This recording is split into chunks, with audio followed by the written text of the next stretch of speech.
On t'aime pas tous, bien-aimés frères et sœurs. Emmanuel Macron va inaugurer la cathédrale Notre-Dame de Paris dans le mois prochain, entre le 6 et le 7 décembre prochain. Enfin, ça va durer 2 jours. Vous savez que la cathédrale a pris feu il y a quelques années de cela, et tous les chefs d'État d'ailleurs africains étaient mobilisés pour ça, parce qu'il y en a qui venaient pleurer. Ouh, la cathédrale de leur mère a été incendiée, ou je ne sais pas, il y a eu un incident, je crois un court-circuit, et puis la cathédrale est partie avec tous ces... Alors, ils ont refait les travaux, et ils devraient l'inaugurer le 6 et le 7 décembre prochain. Emmanuel Macron invite le pape. Le pape refuse de venir. Le pape dit qu'il préfère aller à Monaco. Parce que Monaco n'a jamais reçu la visite d'un pape. Donc il préfère aller rendre visite. Alors que la cathédrale Notre-Dame de Paris, c'est un monument historique. C'est un monument touristique pour la France. C'est d'ailleurs pour ça que c'est Emmanuel Macron qui va présider les festivités, la cérémonie d'inauguration, alors qu'il n'est pas chrétien. Maintenant, comment se fait-il que le pape peut bouder un tel événement? Question. Pourquoi le pape refuse l'invitation d'Emmanuel Macron lui-même en personne? Pourquoi? Eh bien, j'ai ma petite idée là-dessus. Vous vous souvenez des Jeux Olympiques? L'ouverture des Jeux Olympiques. Les amis, vous vous souvenez de l'ouverture des Jeux Olympiques? Où Emmanuel Macron a montré son satanisme. Que ça, c'est le diable en personne. Incarné dans Emmanuel Macron. Emmanuel Macron plutôt a bafoué, a dénigré la Sainte Seine.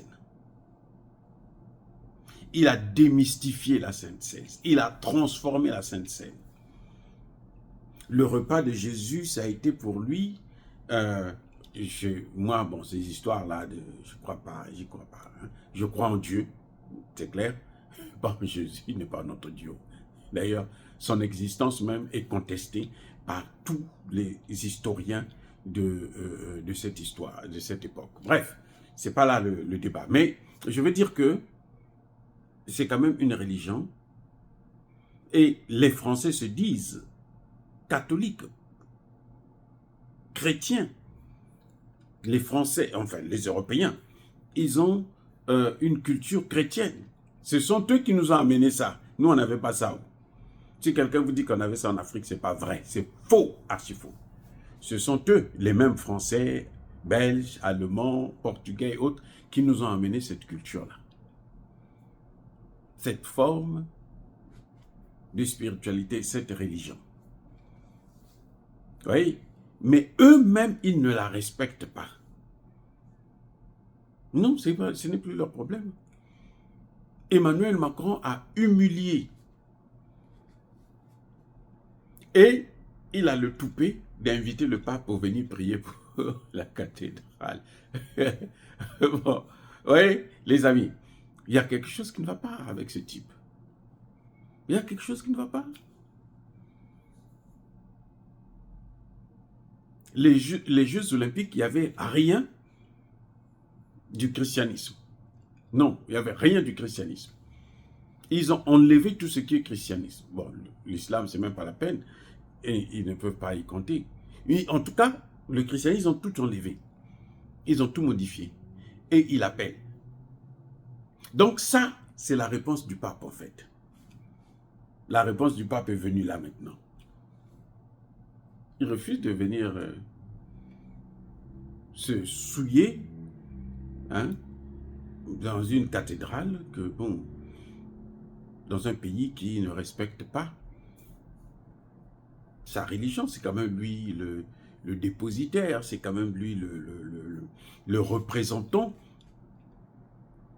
de Dieu sur la terre pour tous les chrétiens catholiques, bien sûr, hein, pas pour les autres, pour les chrétiens catholiques, c'est lui le représentant.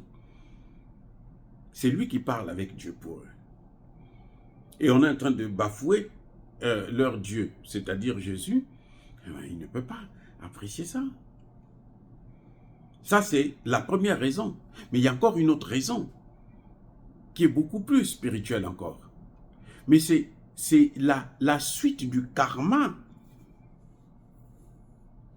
C'est la suite du karma de la France et de Macron. Pour ce qu'il fait en Afrique. Notamment dans le Sahel. Le Sahel qui a ouvert les yeux. Là, Dieu est en train de punir. Le jour que les autres pays africains vont aussi ouvrir les yeux comme les 3 pays là du Sahel, vous allez voir que la France, elle sera dans une situation que personne ne pourra soutenir. Ce sera irrécupérable. Vous voyez? Donc le pape refuse, décline l'invitation de Macron, ce n'est pas pour rien. C'est des messages, c'est des réponses qu'il est en train de donner à Emmanuel Macron. C'est des messages que Dieu est en train de montrer à Emmanuel Macron. Bien sûr, il ne peut pas comprendre, il est tellement crédent. Et puis surtout qu'il doit prendre la poudre là, c'est même pas la peine. Il ne peut pas comprendre ces choses-là. Ça dépasse son entendement, ce n'est pas son niveau. Il est perdu.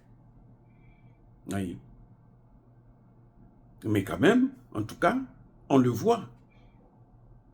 Ceux-là qui disaient, j'aimerais bien voir encore le Sénégalais qui travaille pour TF1 là, TV5 Monde, qui s'occupait du département. Il était, comment on appelle? Il y a un titre là, bizarre là. Le chef de le directeur de la rédaction, qui disait, oh, le Niger, ça n'influence pas. On peut se passer des radios du Niger, on peut se passer du Niger. La France peut se passer du Niger. À peine 15%, c'est rien du tout. Et je verrais bien le voir aujourd'hui. Je ne le vois plus concernant l'Afrique. Hein. J'espère qu'on ne l'a pas viré au moins. Gardez-le là pour continuer à faire son cinéma au moins. Parce que c'est tout le contraire de ce qu'il disait. Hein. Qu'on peut se passer du Niger. Du Niger seulement. Donc on peut, pire. Mali, Burkina, Niger, les 3 pays là, vous passez de ça, vous êtes foutus. La France est foutue. C'est ça qui est en train de poser des problèmes à Macron. Tout ce que Macron touche actuellement, ça ne marche pas. Tout ce qu'il fait là, ça se retourne sur la France. Que les Français comprennent bien. Tout ce que Macron fait, ça se retourne contre la France. Il n'y a rien que Macron n'ait fait qui est bénéfique pour la France. Aujourd'hui même, le pape refuse. Il dit non, je ne veux pas m'associer à toi parce que tu as trop de péchés, tu es trop souillé. Tu es un malade. Moi, je ne viens pas. Oh, les amis, soyez bénis, soyez abondamment bénis par le Dieu de Kémité, par nos ancêtres évangélisés, mais que tous ceux qui persécutent le continent africain, le pillent et le déstabilisent, qu'ils soient noirs, blancs, chinois, arabes, juifs, indiens, qui qu'ils soient punis, maudits, foudroyés, neutralisés, écrasés, effacés par le Dieu de Kémité, par nos ancêtres évangélisés. Vive l'Afrique éternelle, j'ai dit et j'assume.